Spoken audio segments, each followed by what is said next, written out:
Комисијата е најголема идиотска глупост. Допред да дојдат на власт, да паманевците, Мичко викаше, против комисија, против ова, против... Ко дојде формира тие своја комисија, да плаќаме по 1500-2000 евра овие слепци таму, професори, кои што ќе се докажуваат со бугарите дали сме ние македонци, дали имаме македонска историја, Гоце Делчев дали бил македонец, бугарин. Ние знаеме дека Гоце Делчев е македонец. Тие нема везе, бре човече, знаеме тоа, тие историјата не се заборава од пред 100 години. Знаеме значи што е работата. Јас само едно сакам да кажам, дека кој сака нека каже, еве може французите да каже Гоце Делчев е французин.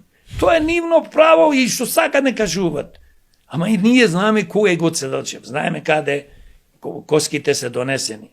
Ако тој не беше македонец, бугарите и призна нивниот председател после Втората светска војна и затоа ги донесоа коски на Гоце Делчев.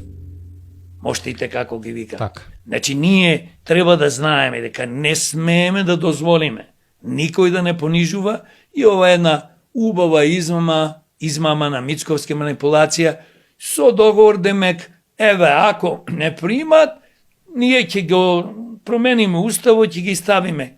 Па ние како луѓе демократи, јас лично немам против никого, сите нека влезат во устав.